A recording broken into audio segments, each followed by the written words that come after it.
गोलू के कारण नावेली की जान खतरे में पड़ जाती है। हालांकि नताशा अपनी सूझबूझ से कैसे उसे हॉस्पिटल लेकर के जाती है और अब हॉस्पिटल से डायरेक्ट वो अपने घर लेकर के चली जाती है, जो सच में नावेली को बचाने के लिए उसकी एक बहुत ही ज्यादा मुश्किलें भी क्रिएट कर देती है। क्योंकि जब गोलू अपने कमरे में दारू पी रहा होता है, हालांकि तब तक तो नावेली मैम के साथ में चली जाती है और बस मैडम से बचने के लिए गोलू सारे दारू को वो अपने कमरे में छिपा देता है, अपने दोस्तों को भी छिपा देता है। लेकिन मैम को भी शक होता है कि कुछ तो गड़बड़ है। हालांकि जब उनको कोई सुराग नहीं मिलता तो वो कमरे से बाहर चले जाते हैं। अब ये तो दारू पी लिया होता है तो इसको नशा हो रहा होता है और ये नावेली को डरा देता है कि रात में मॉन्स्टर आएगा और तुम्हें वो खा जाएगा। और इसका डर कहीं ना कहीं नावेली को इस कदर परेशान करता है कि इसे रात को नींद तक नहीं आती और गोलू अपने दोस्त के साथ में चला जाता है बीच पे और वहां जाकर के ये दारू पीने लगते हैं। अब जब दारू खत्म हो जाती है तो ये वेटर के पास आते हैं और वेटर से जब डिमांड करते हैं तो वो तो देखता है कि अरे ये तो छोटे छोटे बच्चे हैं, इनको दारू देना बिल्कुल गलत होगा और ये इलीगल है। तो अब कहीं ना कहीं वो मना कर देता है, लेकिन बस अपनी धौंस जमाने के लिए गोलू और उसके दोस्त उस वेटर को बहुत बुरी तरीके से मारते हैं। हालांकि इधर नावेली को भी जब डर लगता है तो बाहर की तरफ भागती है, क्योंकि उसको लगता है कि शायद जो गोलू भैया ने बोला है कि भूत आकर के काट लेगा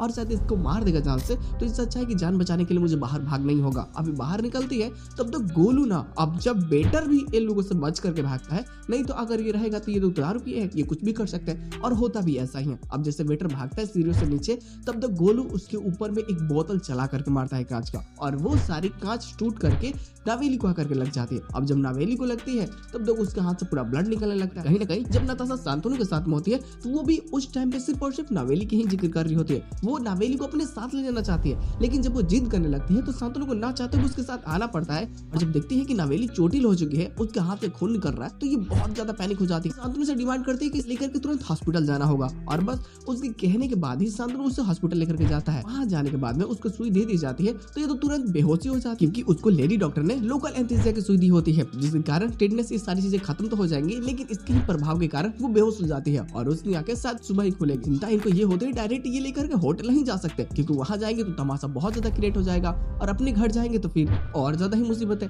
और कहीं ना कहीं अब धीरे धीरे पुलिस केस बन जाती है, क्योंकि वो वेटर और मैनेजर ये सभी लोग पकड़ लेते हैं गोलू को, और पुलिस बुला करके गोलू, बाकी उसके दोस्त और मैम जो भी टीचर होते हैं उन सबको अरेस्ट करवा देते हैं लोग। और ये धवल को भी फोन करके बोल देते हैं कि आपके घर के लड़के यहाँ पे दारू पी रहा है, आप जल्दी से यहाँ मुंबई आ जाइए। धवल को भी जैसे ही सारी चीजें पता चलता है तो भी बहुत ज्यादा डर जाता है कि आखिर वो लोगों ने क्या तमाशा किया होगा। वो अपने सामान पैक करता है और डायरेक्ट मुंबई के लिए निकल जाता है। लेकिन अब वो है जो नताशा चाहती है कि नावेली को घर लेकर के जाए, तो शांतनु ऐसा नहीं चाहता, क्योंकि शांतनु को लगता है कि भाई अगर जाएंगे तो कुछ प्रॉब्लम हो सकती है। लेकिन बार बार अब जिद करने लगते हैं, पैर पकड़ने लगते हैं और नावेली को छोड़ नहीं रही होती, तो ये मजबूरी में आकर के डायरेक्ट उस मैनेजर के पास फोन लगाता है और बोलता है कि मुझे टीचर से बात करना है, एक लड़की मेरे पास में है जिसको चोट लगी थी, हम उसको लेकर के हॉस्पिटल आए हैं, लेकिन अगर आप हमें परमिशन दे दो तो हम इसे अपने घर ले जा सकते हैं। तो अब मैनेजर तो बोलता है कि ठीक है आप लेकर के जाओ, लेकिन अभी हम टीचर से बात नहीं करा सकते, क्योंकि पुलिस वालों ने टीचर को अरेस्ट कर रखा है, और टीचर कुछ स्टूडेंट जो भी हैं उन्होंने दारू पी रखा था और इसके ही कारण टीचर को भी अरेस्ट किया गया है। अब ये सारी बातें सुनने के बाद में शांतनु को भी बहुत अजीब लगता है, लेकिन नावेली को गोद में लेकर के नताशा की जो पुरानी यादें होती है ना,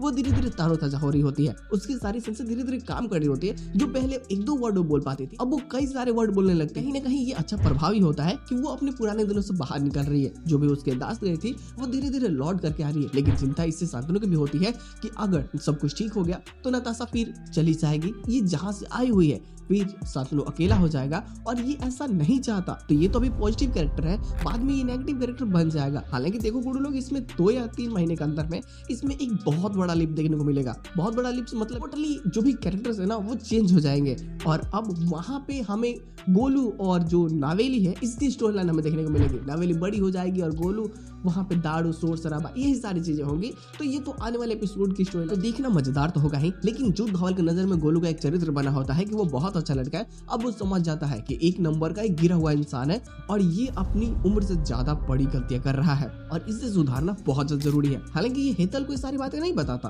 क्योंकि हेतल ने ही सबका मन चढ़ाया हुआ है, तो सबसे पहले ये जेल जाता है और वहां से गोलू को चुरा करके लाता है, लेकिन नावेली को नहीं खोजता। जब नावेली के पास जाता है तब तक कंपटीशन चल रही होती है, और वहां पे जब नताशा से इसकी मुलाकात होती है तब सारी कहानी इसके सामने आती है कि नताशा ने ही नावेली को बचाया है। क्योंकि जब गोलू के कारण काफी ज्यादा चोटें लग चुकी थी नावेली को, तो वहां पे नावेली का मदद करने वाला कोई भी नहीं था, और सिर्फ नताशा ही थी। तो जो इसके दिल में थोड़ी सी वहम होती है कि नताशा गलत थी और अपने बच्चे को छोड़ कर गई थी, तब इसे एहसास होता है कि ये अभी अपने सेंसेस में भी नहीं है। फिर भी अगर ये नावेली से प्यार करती है तो सोचो जरा कि जब ये सही थी तो फिर ये अपने बच्चे को छोड़ करके क्यों जाती, आखिर कौन सा कारण था। फिर ये सारे स्टोरी लाइन निकल करके आएंगे कि भाई ये प्रणाली और है हेतल का ही मंडवावली वाले खेल था और कहीं ना कहीं हेतल भी इसके पीछे ही है। और हेतल का ही कारनामों का कांड है कि नताशा घर छोड़ के चली गई और अमरीश का बदला वो लेना चाहती थी। और अब कहीं ना कहीं जो प्रॉपर्टी का हड़पने की जो उसकी प्लानिंग होती है तो ये सभी बहुत खतरनाक है। देखे ना गुरु लोग, सच में बवाल होगा कि अब क्या होने वाला है। आने वाले एपिसोड तो सच में मजेदार तो होगा ही होगा।